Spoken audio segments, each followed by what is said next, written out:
To thee, O champion leader and trophy bearer, O Saint George, do we offer a hymn of praise. Oh, give thanks unto the Lord, for he is good, alleluia. For his mercy endureth forever, alleluia. Give thanks to the God of gods, alleluia. For his mercy endureth forever, alleluia. Give thanks to the Lord of lords, alleluia. The epistle today was St. Paul's letter to Titus. In chapter 3, verse 8, those of you that are not participating, you could just lower your voice a little because I don't like to yell. I have such a very quiet voice. Chapter 3, verse 8 reads, I desire you to insist on these things, so that those who have believed in God may be careful to apply themselves to good deeds, and these are excellent and profitable to men. It's not enough just to promise to do something. Anybody that knows about me, that if you, for example, if I said, Julian, would your name get the names, I expect you that you did it. So a person says, yeah, I'm going to do it, and then they don't do it, that doesn't sit well with me. Okay, so what he's saying, it's not enough to say, I'm going to be a good person, I'm going to do this. You need to do it. Okay, we are a society that talks the talk a lot more than it walks the walk. Okay, you agree? Yeah. So to actually do them, you have to have a plan. So for example, Dwight, you and your wife share a car, right? Okay, so if Dwight is planning to come to church on Sunday, who do you think he's got to get that settled with? Mrs. Dwight. Because Mrs. Dwight's got also the car. So if he's planning to come to church, he's got to make a plan. So if you're going to do good deeds, you have to have a plan. You just can't say, oh, today I'm going to do good deeds. All right? Again, I'm saying this because it works for me. I am a great believer in writing lists. I've got lists. Does anybody know what a dunolic is? Those of you that might remember, a dunolic. You've heard of an alcoholic. But what is a dunolic? Do you know? It's a full task that's completed? No, yeah, you got the list, and you take a pen, you go, done, done, done. Sometimes people say, what are you crossing it out for? Because I feel good to say done. So I'm a dunolic. I like to know that I got it done, all right? So if you're going to do good deeds, you need to plan. Those of you, how many of you remember that we fed homeless people behind this church for 11 and a half years? Put your hands up. Anybody? Nobody? Every year, a week before Thanksgiving, I'd get this, hello, I'd like to come down and help feed the homeless on Thanksgiving. And one time, I was just probably in a bad mood. That happened. I said, where have you been the other 51 weeks? Because people, I should do something for the homeless so they remember either Christmas or Thanksgiving.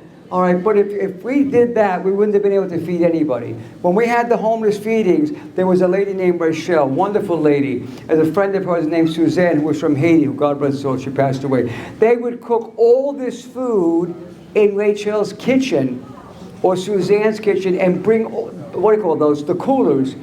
The parking lot was full. We're talking about 250 people. You cannot do something unless you have a plan, all right?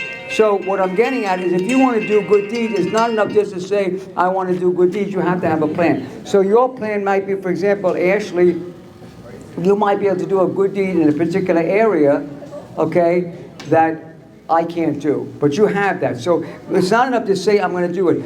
Your actions manifest your faith, because faith, and here it comes, faith without works is what? Dead.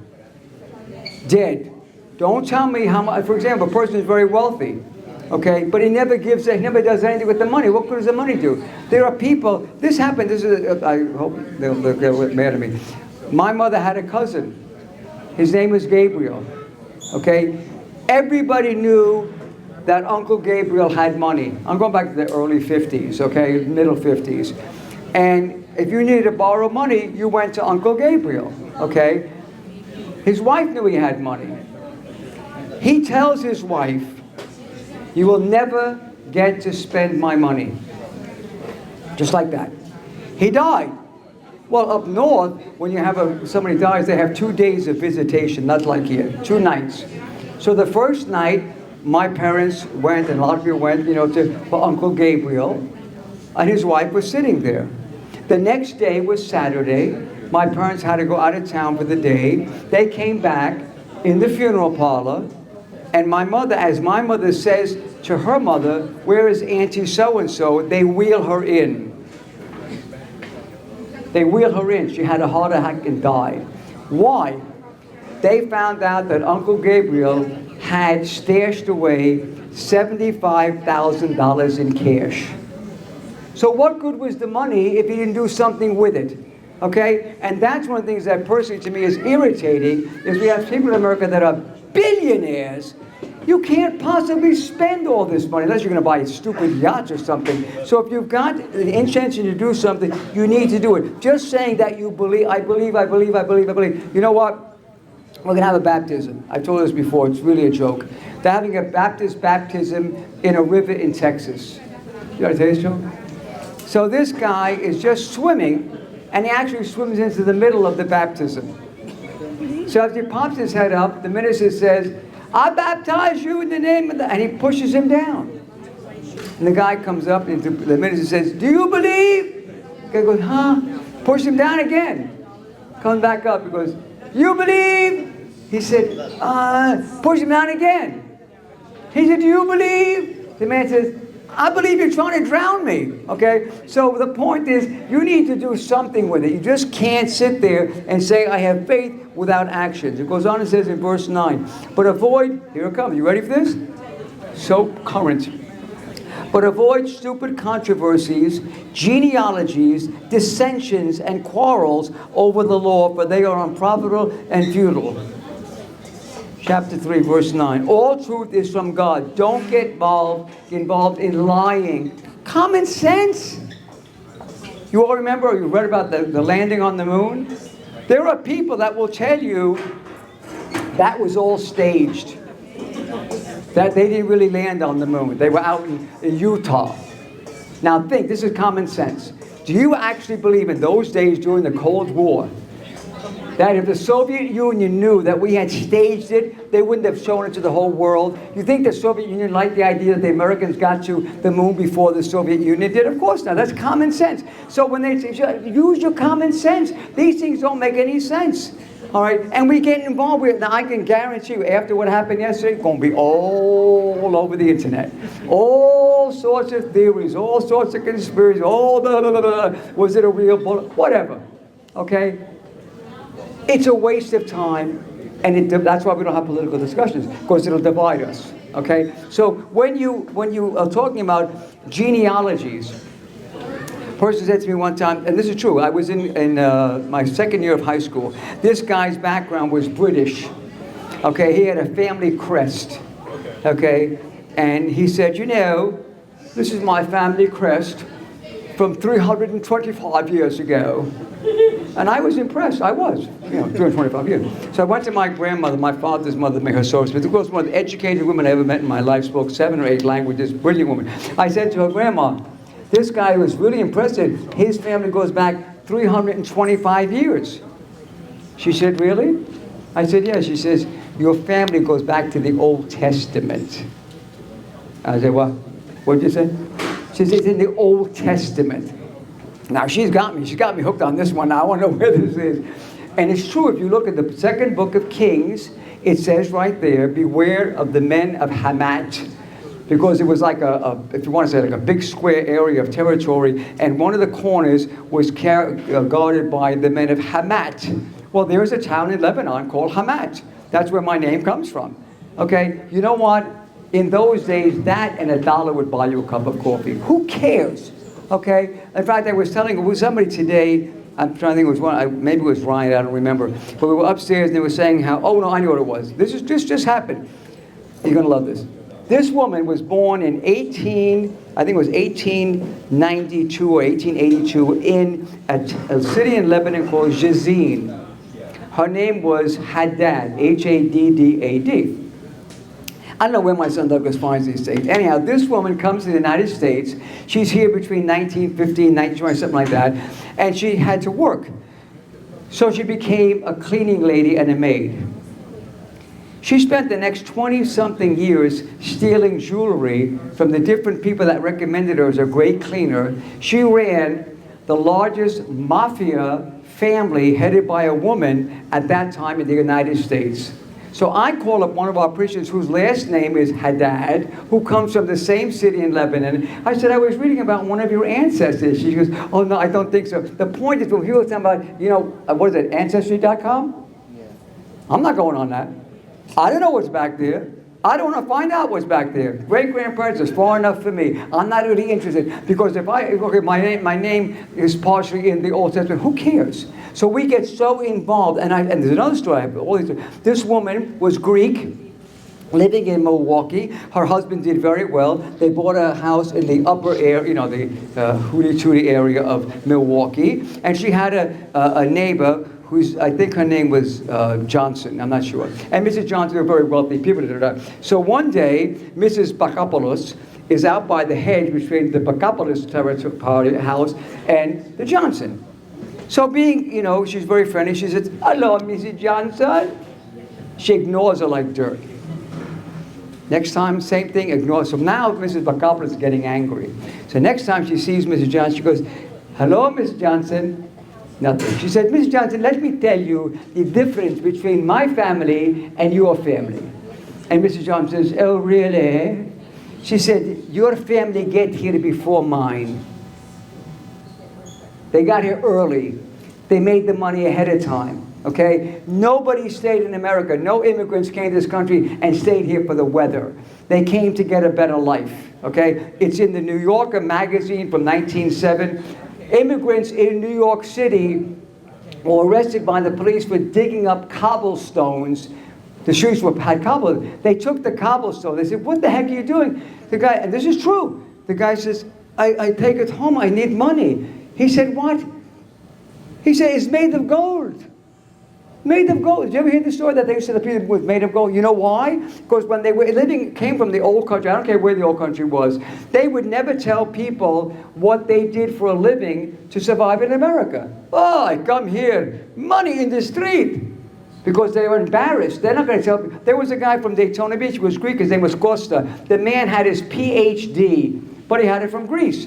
So I said to him, what do you do for a living? He said, I'm a garbage collector. I can't get a better job right now. I said, what do you tell your family in Greece you do for a living? He said, I tell them that I have a very good job. It's so good, I wear gloves. Okay? That's what he told. So the point is that those people over there, they come to America thinking like, it's just all in the streets. It's money. That's, again, getting involved in the genealogy. So if somebody says to me, why did my great-grandparents came here? They did not come here for the food. There's plenty of food. They came here for a better life. It doesn't make me any better. Okay? So when we get involved with controversies or conspiracy theories, we live in a country of conspiracy theories. Okay? This is where you get it, and you take it up, and you get so hugging, blah, blah, blah, blah. He says right there, this is 2,000 years ago, but avoid stupid controversies. They're stupid, okay? So if somebody, we have a parishioner, she's not here, she's been for a while. The earth is flat. Gabby, you know this, right? The earth is flat. In some places. Yeah, in her mind. Okay. When I heard that, I tried to explain, I used comments that, well, all the things up in space, they're all round. Why is this the only one that's flat? Okay? And she's giving me all the, I said, you know what? I don't want to discuss this anymore. I love you. I don't want it. So I avoid those things because they are a waste of time. He says, and quarrels over the law. We have this in the church. We have people that listen to some blog or some guy on, the internet, and they'll come to me. Why don't we do this, or why this, or why that? Okay, we had people, okay, that were chrismated, when you get confirmed, okay, in the Western Church. And they didn't get baptized because they had been baptized, and in those days, we were allowed more to not have to baptize them. So they get chrismated, they receive Holy Communion, they're members of the church, and they come back and say, I was told that my baptism was not valid and I still need to be baptized. I said, you're already a member of the church. You want to get baptized now after you're already a member of the church? This is ridiculousness, okay? Or somebody will come to me. Somebody came to me today, and they said to me, I ate meat on Saturday. I said, was it good? They said, what? They said, I ate meat on Saturday. I said, why can't you eat meat? Unless it's a fasting time, why can't you eat meat on Saturday? Okay. Now, I knew where it came from, just for your information. There are two spheres of the Orthodox world, the Hellenic or Greek and the Slavic. Okay? St. George is part of the Greek or the Hellenic. Okay? The Greek is Constantinople, Antioch, Alexandria, Jerusalem. Okay? These are the, if you want to say that sphere. It's basically the same church, okay? Then the Slavic sphere would be Russia and or Bulgaria and these countries. Now, because in Greece, they didn't have a lot of money, the people. If the priest died in a small parish, they would go to the bishop, they'd say, Despotis, we need the priest. How much, can you pay him anything? We make him bread. Okay, they couldn't afford a priest. They didn't have the, so they have Dwight. Oh, you know, your eminence, Dwight, he got very nice voice. He knows how to sing very good. Doesn't know squat about theology, but he knows how to sing well. So they make Dwight a priest, but the bishop tells him, do not hear confession. Why? Why did they wouldn't hear confessions? Because he has no nouns. Not only that, it's a small town. There's no CNN. There's no internet. Mrs. Pastokoulis, she'd tell me something. Whoa. He goes to his wife, he says, you're not going to believe. So because of that, they said, if you're not a seminary graduate priest, you cannot hear confessions. Because you might say something. Because, if you tell me something, I can't say anything. Okay, I have to keep it to myself. So because of that, since the people could not go to confession every time they want to receive communion, they came up with the rule. They said, okay, if you cannot go to confession, before you take communion, you have to fast for 3 days. Okay? Thursday, Friday, Saturday. Can't eat any animal products those days. So the people got used to that, to the point that many people in the Greek churches didn't think there was confession in the Orthodox Church. I'm telling you. You meet some old Greek people, they tell you, confession, Catholica. This is Catholic. We don't do confession. Because they didn't have the experience of it. In the Russian churches, because the government was supporting the church, okay, the priests were educated. So they always went to confession. So the Russians didn't have this tradition of the 3 days. The Greeks had it. The Greeks will think there's the right way. You see what I'm trying to tell you? So we get involved. What are you talking about? Okay? There are people that actually believe that if you don't use an ethnic language, God's not going to hear you. That is ridiculous. Okay, so don't get involved. And finally, he says here, as for a man who is factitious, likes to create problems, after admonishing him once or twice, have nothing more to do with him, knowing that such a person is perverted and sinful, and he is self-condemned. A divisive person is one who picks and chooses from the whole truth. We had a fellow years ago, and his name, translated into English, when you make soup or you make, what do? Stir. That's what his name meant in English. I said, this is the perfect name for you. This name fits you to a T, because he was always, so when you get involved in gossiping, okay, or this or that, stay away from this stuff. Oh, but Father, it's true. Let me give you a very simple rule about gossiping. If it's negative or hurtful, quiet. Even if it's true. The person you are talking about doesn't need you to be going around talking about them. You don't also know. True story. I'm maybe 8 years old. There was a time when I was 8 years old. And I was missing something. And I was convinced my brother, God bless his soul, took it. And I accused him of stealing it. And I made a big thing about it. You know what happened, right? I found it. Okay? It scarred me for life that I would not make an accusation unless I was 100% sure, and they're very rare. Okay, we had a fellow that stayed at the church. He was here for a few years. He did this. I said, I don't know. I didn't see it. I don't know. I didn't see it. So finally, he did something which you all might think was small, but if you add the plethora of stuff that was already he had done, it's not so small. But the point is, when he did that, I said, you need to leave. He was living here. I said, you need to leave. He said over that, I said, no, all the other stuff. But the point is, until I knew it 100%, and you don't know. You don't know. You think you know. So, and it's worse today than it was years ago. The stuff that comes out, and especially on the internet, okay? This was written for the end. So a divisive person who picks and chooses from the whole, for example, I'm going to be Orthodox, but, oh, I'm going to do this, but, okay, this is true. I tell you all these true stories. This girl, I knew her from when I came here. I knew her grandfather was an Orthodox priest. Her mother was involved in the church, very much so. She's going to get married to a fellow from Argentina. Okay? Greek background, so I'm not going to Greek. So she said, Father, I want to ask you a question. I said, okay. She said, I was told that it's normal for Greek men that when they get married, they have a mistress. I said, what did you say? She repeated it. I said, has a mistress? She said, yeah, she said, everybody in Argentina does that. I said, well, first of all, this is not Argentina. And secondly, that's garbage. Okay? So because somebody said it doesn't make it true. You need to use common sense. So a person, and there are people that will say, okay, I'm going to be married to her, but I'm going to go out with this one. And if you watch the series The Crown, nobody watched The Crown but me? I've heard it. I haven't watched it. It's great. It's a great series. Who had a problem like that? Anybody guess? The King of England. Yeah. Oh, Henry. No. King Charles. The Prince of Wales was in love with Camilla. He wants Camilla. His family wants him to marry Diana. Okay? He marries Diana and he's spending all the time with Camilla.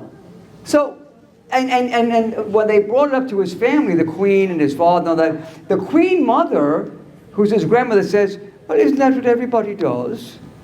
What, are you kidding me? Okay, so there are people that say, well, I'll do this, but I won't do that. I'll eat this, but I won't eat that. I'll do, say, Holy Week. How many of you know? Nobody's here. In the Middle East, Holy Week, first week of Lent. First week of Lent. Nothing from an animal. You know this. Nothing. After that, enough about that. I have some that in recent years that I was well accustomed to that during the week. You got the. So the lights are those that are in the floor. Speak louder. During the week, Monday through Friday was strict fast. Saturday there was no, or Sunday through Friday was a strict fast, and Saturday was the day off from it. And Okay. They do it, and they did that for years. I was like, how did that come about? Okay, let me tell you where that comes from. See, if you know the origin, Yeah. okay, the Orthodox Church, I don't know if you know this, in the Orthodox Church, you are now, the canon says, you cannot fast on Saturday and Sunday. Now, on the surface, hey, babe, bring out the beef. What they're saying is, what is fasting? Not eating anything. You are not allowed to fast totally on a Saturday because it's a day of what? Rest. You don't do it on a Sunday after communion because it's the Lord's day. So they took that, oh, I don't have to fast, it's Saturday or Sunday. Okay, the Romans, when they have Lent, Saturday and Sunday are open season.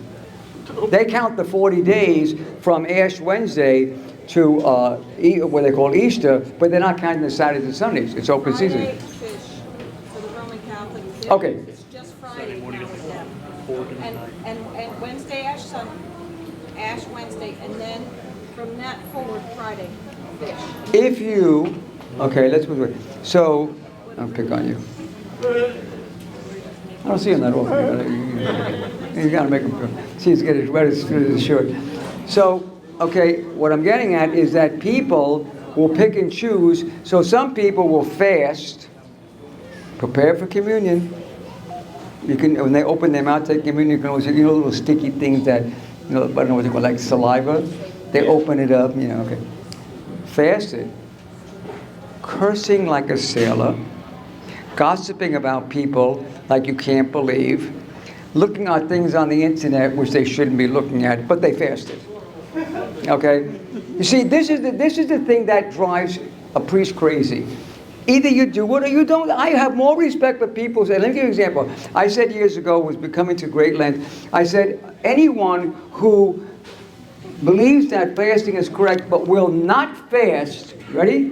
Anyone who believes that fasting but will not fast is going to go to hell. This woman comes down and she says, I can't believe you said, I said, you didn't listen to what I said. Remember with FJ, you got to listen to the words exactly. It's one thing to say, yeah, I know I should fast, but I don't feel like doing it. That's okay, it's different. But knowing that I should fast and saying, I don't care, I'm not going to do it, that's defiance to God. That's where you wind up in the hell from. Not because of fasting, because you're defying God. Okay, so what I'm getting at is a person says, look, I know I should fast, I can't fast, whatever, my wife won't cook the food, whatever it might be. Very understanding. Okay, it's that defiance that is problematic. Okay, so when we know that we're wrong and we do it anyhow and we don't care, that's the worst part, is not caring.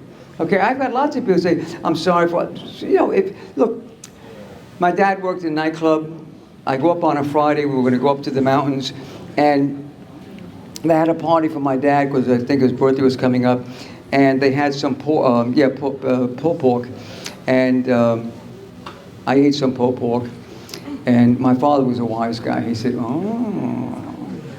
I saw what you ate. This is after he had his own pulled pork. I said, Daddy, I ate it.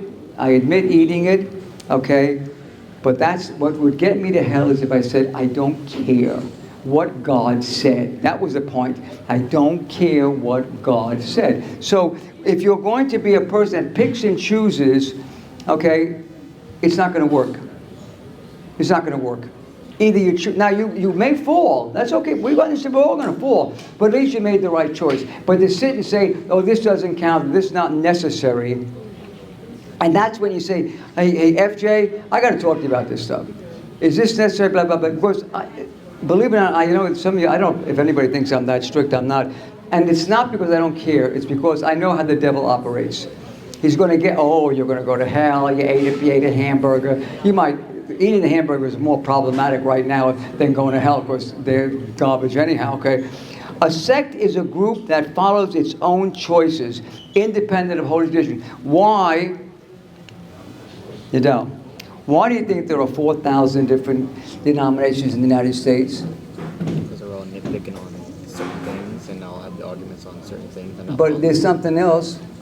They all disagree with, each one says, this is what I'm going to do, I'm not going to do this. Yeah. Okay, I'm going to follow this, I'm not going to follow that. One does baptisms, the other one does communion, the other one does this, the other Whatever. one does that. They pick and choose what they want to do.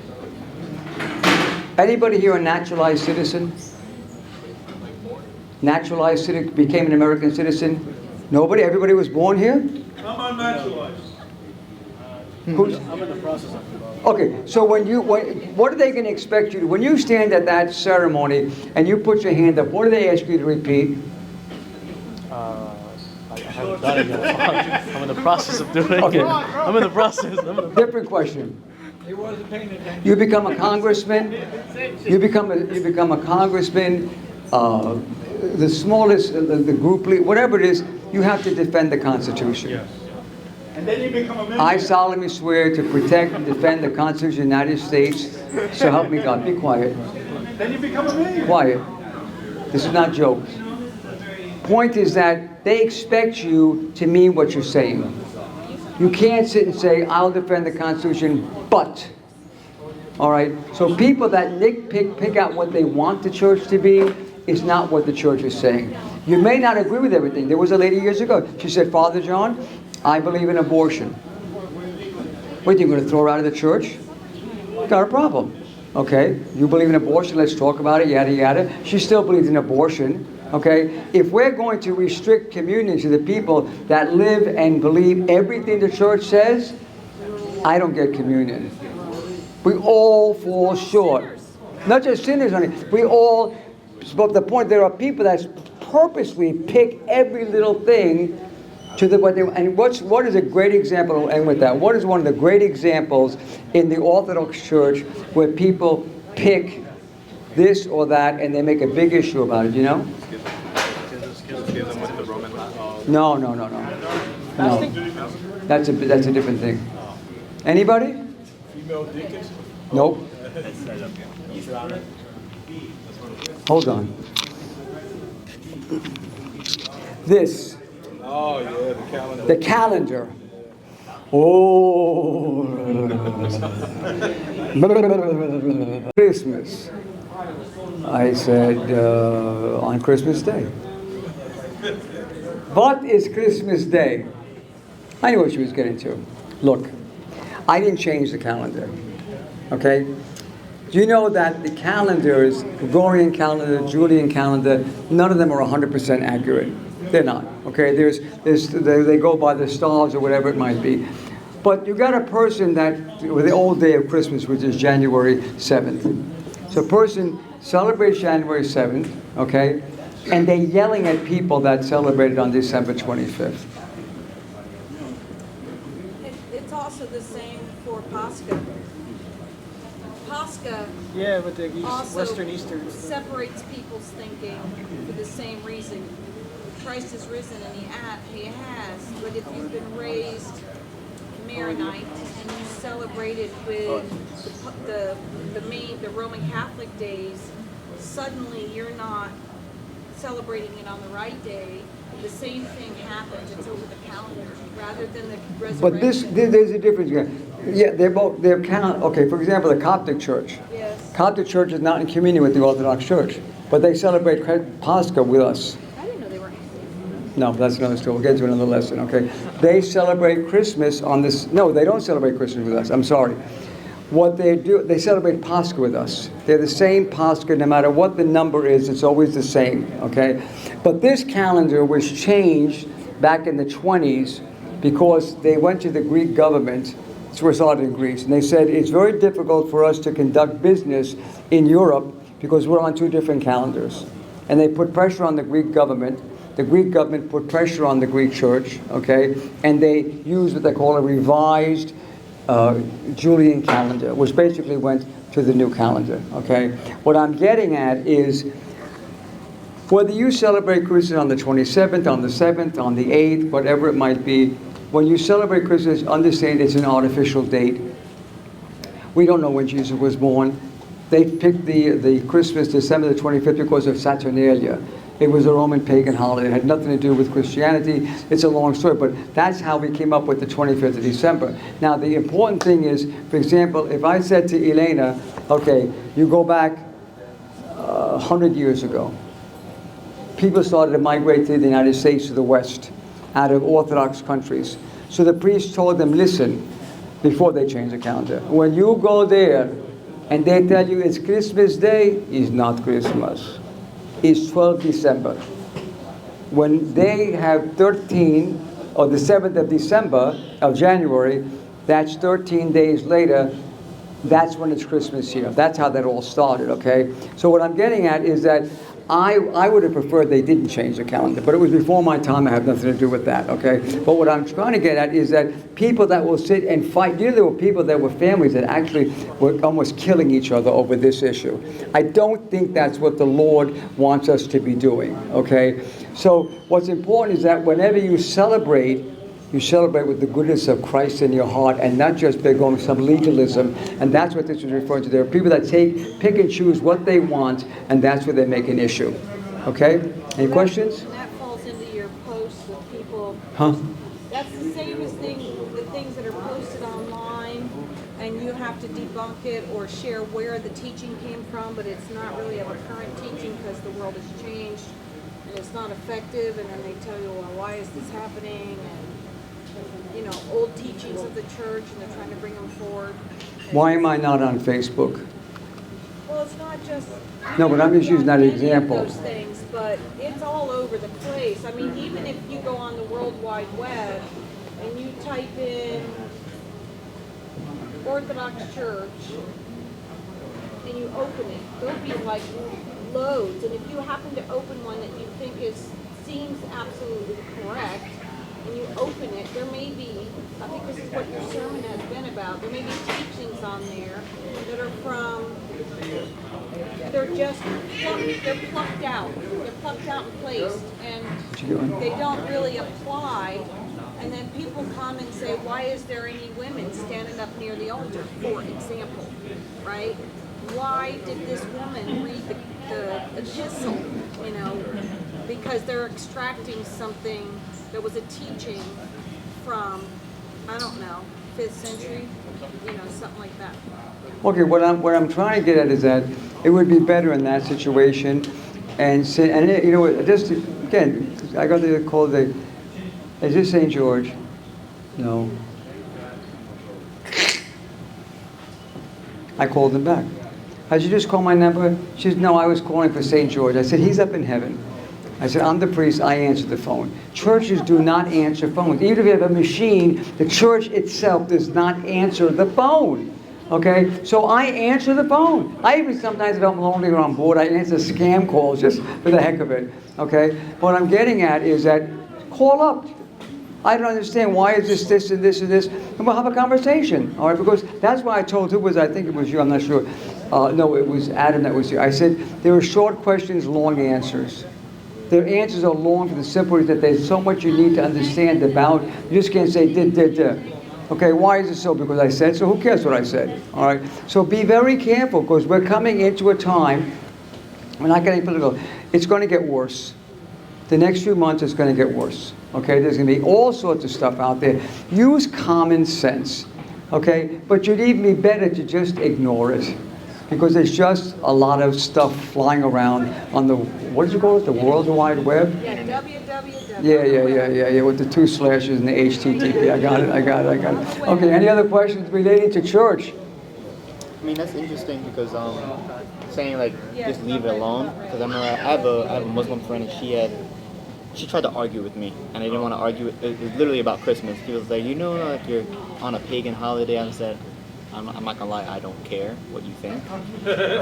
And then a week later, she called me and she was just like, I'm not gonna lie, I'm gonna apologize to you because for Ramadan, when they had their Ramadan, there were like 2 different sects yelling at each other. And then she kind of realized what she had did to me. She's trying to argue with me, but they were arguing about Ramadan because they started, one sect started a week early, and the other sect started like that week that she started, and there was like a big conflict, stuff like that. I'm like, I'm not gonna argue with it because there's no point. It's like kind of dumb to me. Have you ever been to Jerusalem? Anybody been to Jerusalem? I want to go, but I haven't gone, no. Jerusalem, Hasidic neighborhood, strict, you know, the very strict, okay? You dare to drive through that neighborhood, they've got 3 dozen rotten eggs to throw at your automobile. Because you broke the Sabbath, okay? What I'm getting at is, don't force your religion or your ideas on other people. Everybody has their own mind. I hear this from women all the time. I don't know why he does that. I said, look, he doesn't think like you do, okay? So let's be very, and I don't argue with people. I don't waste my time arguing with people. I say, look, I have Muslim friends. Oh, Father, I want you to go to heaven. I tell him, I don't want to go to your heaven. He said, why? I said, I can't handle one, let alone 20. What are you going to do with 20, 12-year-old girls? That to me is disgusting, okay? So I'm not interested in that. I'm not going to argue with them, okay? The only good thing about Ramadan, they have some pretty good food. I used to have a neighbor who was Muslim, who lived across the street from me, Lebanese. That woman, what she made every day was like, whoa, good stuff. Okay, any other questions? Okay, I'll see those of you that are getting, yes, Dwight. Can you go a little further about the praying for people at the 3rd day and then the 40th day too? Because in the 40th day, you go before God and basically you're quote-unquote like prejudged. Most people that when they die, the church says they fell asleep in the Lord. So example, when you go to sleep tonight, you're still alive, okay, but you're in a sleep state. And of course, you're expecting to get up in the morning, God willing, all right? So most people are not necessarily in heaven or in hell. There are some that are so good that, yes, they're going to go straight to heaven. There are some that were so unrepentant, bad, they want to end up in hell. But again, that's another thing, goes another thing. Hold it. God doesn't have to send anybody to hell. You know that? When you come in the presence of the God, you are in the divine light, the holy light, the light of God. It lights up everything you did in your life. And some people have done such bad things in their life that they look at it and they run away from it. They run into the darkness. Not necessarily for God to send anybody to hell. Okay? Ashley? Everybody has a chance to go to heaven. Wait, speak louder. Some people say that when you die, you go into Wait, I can't hear her. There are some people that say that when you die, you immediately go into eternity, wherever it is. But as far as I know, like when the Lord died, he, with whatever, and then like 40 days he was on the earth. Okay, so like in the Caribbean culture, when they have like a celebration of what they call 9 nights, because in their belief, they believe that you're for 9 days you're on the earth, visiting family, whatever, and then you go on to where you're supposed to go. In the Orthodox Church, the belief is that from the 3rd day after you pass away till the 9th day, you see all of heaven. From the 9th day to the 4th day, you revisit everywhere you went in this life. On the 40th day, it's called a prejudgment. But like I said about sleep, you're asleep, you're aware, okay, but you're not living the same life that you do when you're normally up and about. Okay, but you're alive. Okay, that's why I tell people when somebody dies, they do believe their body died. Okay, and the body dies when the soul leaves it. The soul is the animating force in the body. Without the soul, there's no life in that body. Okay, all right.